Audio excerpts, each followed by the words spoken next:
Contoh saja ya, misalnya ada luka, pakai, anggaplah ini sudah dipasangi duk steril ya, sudah dipasangi duk steril gitu, misalnya ada luka, pakai guntingnya mana tadi ya?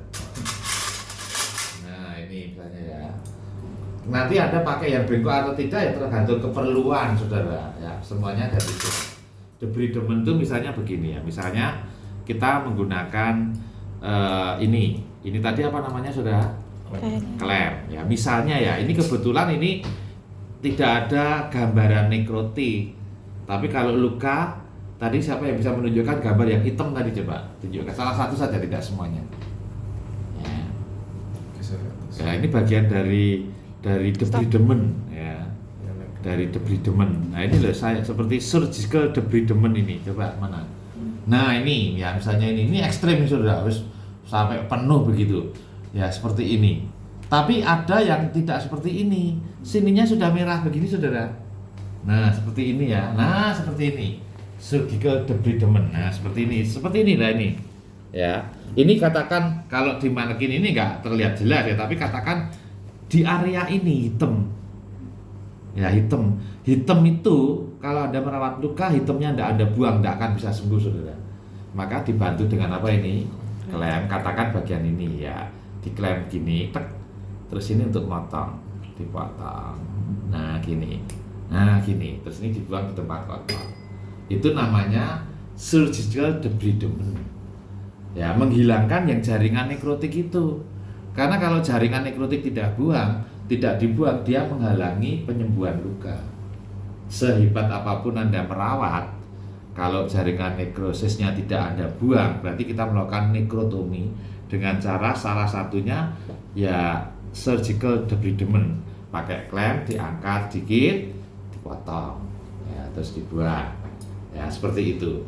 Tapi sebetulnya kalau Anda lihat di sini, debridement itu tidak hanya dengan surgical, bisa dengan terapi larva. Tapi terus terang kalau di Indonesia tidak lazim. Di luar negeri ada yang seperti itu, ada yang autolytic debridement macam-macam ya. Tapi kalau di Indonesia yang paling populer adalah surgical debridement. Ya, tadi dengan klem digunting. Ya, seperti itu. Kalau sudah hitam seperti ini, misalnya pada DM itu tidak sakit loh saudara. Ya, tidak sakit tuh, sudah kayak mati rasa. Ya, dan ini jaringannya sudah mati. Nah, seperti ini. Lalu hal-hal yang perlu saya beri penekanan saja, coba Anda lihat di halaman 31. Itu ada istilah dehiscensi. Dehiscensi itu lepas jahitan. Nah, contohnya ini loh saudara. Ini kan ada luka, misalnya seperti ini. Nah, seperti ini kan luka itu harus, misalnya pada luka sesungguhnya ini harus didekatkan, dijahit. Saudara sudah diajarin jahit? Oh belum ya. Itu mungkin di topik yang lain ya. Nanti dijahit. Kalau sudah jahit, nanti kalau Anda sudah jadi dokter pasti bisa ya saudara ya. Minimal saat koas di bagian bedah pasti bisa. Nah, tapi kalau teknik jahitnya salah dan kurang pinter, bisa lepas ini. Ini kan jahitan ini lepas ini. Ya, itu bisa terjadi. Nah, lepas jahitan itu kita sebut dengan istilah apa saudara? Dehiscensi, bukan dehidrasi loh ya. Nah, dehidrasi apa? Kurang cairan ya. Nah, terus kemudian pembersihan luka, wound cleansing. Lah, irigasi luka tadi ini. Nah, seperti ini ya.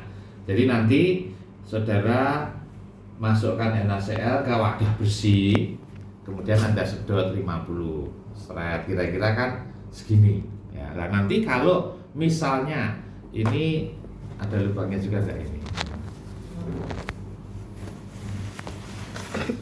Oh ini tidak ada, berarti ini mungkin hanya untuk area steril gitu ya. Coba tadi pasang lagi sini saudara ini ya.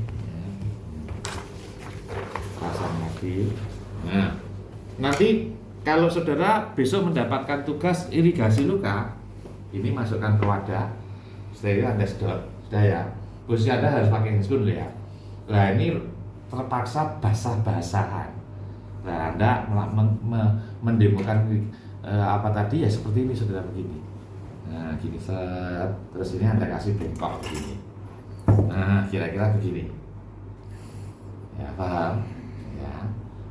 Itu boleh dimiringkan? boleh, nggak apa-apa. Makanya saya katakan terpaksa basah-basahnya rasa ekstrim. Kalau pada pasien sesungguhnya ya harus seperti itu. Tapi kalau besok responsi ya jangan terlalu ekstrim banget begitu ya. Nanti malah di sini semuanya basah gitu ya, nanti strukturnya marah saudaranya. Tapi tetap bolehlah dikit-dikit disimulasikan gitu ya, begini ya. Lah kalau nggak begini, misalnya Anda hanya begini, lah malah bleber kayak gini ya kan. Nah, kan logikanya kan begini kan, masuknya ke sini ya, atau ini dibalik ini. Nah kan gini ya kan. Tapi kalau situasinya di tempat lain di rumah sakit apa sudah ada alat yang lain ya sebetulnya nggak harus dimiringkan kayak gini ya. Itu irigasi luka ini ya, irigasi luka lebih enak pakai yang 50 cc ya. Kalau 5 cc baru diginikan sudah habis ya. Ini 50 cc pakai apa tadi? NaCl ya. Ini ya boleh diambil lagi ini ya. Ini kayaknya nggak pernah dicuci ya. Nah ini dikasih luka ya. Ini yang saya beri penekanan, yang saya anggap penting. Semuanya penting, tapi ini yang penekanan itu tambahlah. Ada alat yang namanya Sofratul. Tadi mana ya? Nah ini bukan tadi mana ya? Nah ini dia. Ini penting sekali loh. Ini gambarnya ireng kurang tajam ini. Sofratul ya. Ini Sofratul, bahkan ada yang namanya Daryantul itu juga ada. Tapi modelnya kayak gini nih loh saudara. Ini penting sekali. Dan harganya tidak murah loh ini ya. Modelnya kayak kasa. Nah, kayak jaring-jaring gini. Dipotong kalau ada luka, misalnya lukanya katakan kecil ya. Kalau ini kan luka insisi saudara. Tapi katakan luka tidak separah ini gitu ya, katakan separuhnya gitu ya, ditutup Sofratul seperti ini, dipotong, motongnya ukurannya sesuai dengan ukuran luka ya. Ini contoh tul ya, ada Sofratul, ada Daryantul, ada tul yang lain ya. Nah ini ya kayak jaring ini ditutupkan, ini sudah mengandung antibiotik ya, seperti ini contohnya seperti ini ya. Ini yang namanya Sofratul. Jadi itu penting. Jadi ada yang seperti itu. Lah lepas apakah sekarang masih dipakai atau tidak, ya tentu terserah dokternya yang melakukan manajemen luka. Tapi kalau menurut saya pribadi di zaman dulu Sofratul itu punya arti besar.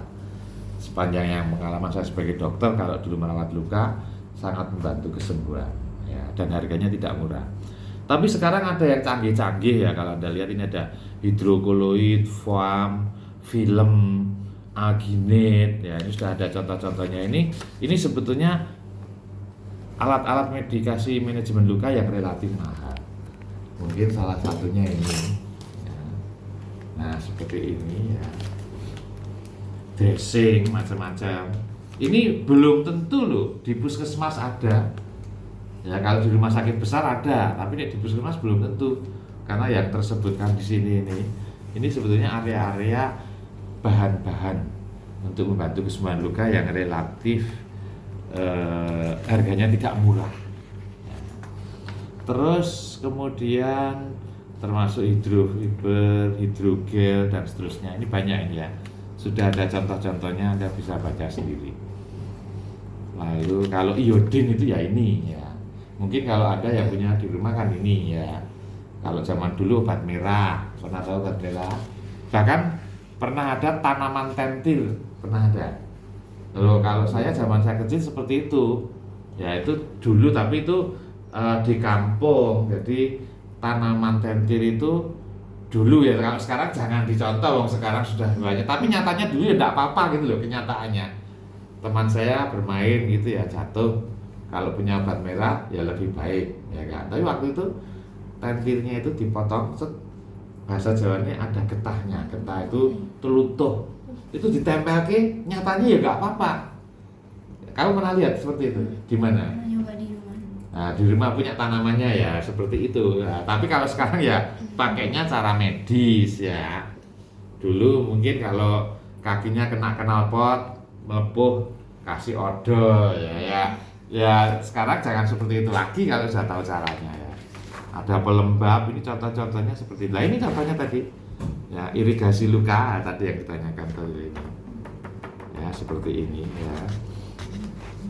Ini kaitannya dengan luka lah. Ini kira-kira wound assessment 1. Contoh skenarionya ada di halaman 45 ya. Nanti besok di pertemuan kedua responsi 1, ini jumlah mahasiswanya berapa ini? Ada 11 ya, 11 itu mungkin besok pertemuan berikutnya mungkin 5 dulu saja. Saya beri kesempatan saudara untuk menata diri sendiri siapa yang siap itu. Tapi pertemuan 2 responsi 1 itu areanya wound assessment dan wound care. Kendaraan kasusnya boleh pakai ini ya. Dan nanti kalau Anda responsi, Anda ngeprint checklist ya, karena nanti saya memberi feedbacknya dari sini dan itu dinilai bobotnya kan hanya 20% ya, paskinya 80%, sehingga nanti ini kan ada 2 area ini checklistnya, wound assessment dan wound care ya kan, sehingga kalau besok pertemuan berikutnya ada 5, yang 3 wound assessment, yang 2 wound care. Siapa silakan diundi sendiri ya, bahwa ini di print 1 lembar ini ya. Itu kira-kira area di area wound care 1 ya, yang areanya adalah wound assessment, mengakses wound luka, dan wound care merawat luka tapi bukan luka spesifik. Tapi kalau menurut saya ada satu tambahan ilmu pengalaman ya. Kalau luka itu kan ada luka steril dan tidak. Luka steril itu luka di mana? Ya, orang mau operasi usus buntu. Sekarang ahli bedah digestif sudah bisa loh. Operasi usus buntu itu hanya 1 tusukan saja. Itu sudah bisa sekarang dengan dibantu alat yang canggih. Tapi kalau operasi usus buntu yang klasik kan tetap dibuka. Ini kan berarti buat luka lah, itu lukanya steril, ya kan? Itu kalau luka yang tidak steril biasanya apa? Ada pelajar SMA naik sepeda motor kurang hati-hati jatuh, tangannya kena aspal, luka-luka, itu luka kotor. Luka yang lain apa? Menginjak paku, ya. Kemudian kena beling, ya, seperti itu. Itu luka kotor. Luka bersih itu ya luka di tempat operasi itu saja ya. Nah, kembali ke sini nanti ada yang wound assessment 3 mahasiswa, yang 2 ini ya. Cuman kalau luka kotor yang klasik dikatakan kalau luka itu dalam, misalnya menginjak paku tayangan kalau bahasa Jawa ini, berkarat, harus ATS. Tapi kalau saya boleh menambahkan, setiap luka kotor yang agak luas sebaiknya tetap ATS untuk menghindari terjadinya apa saudara? Tetanus ya. Untuk menghindari tetanus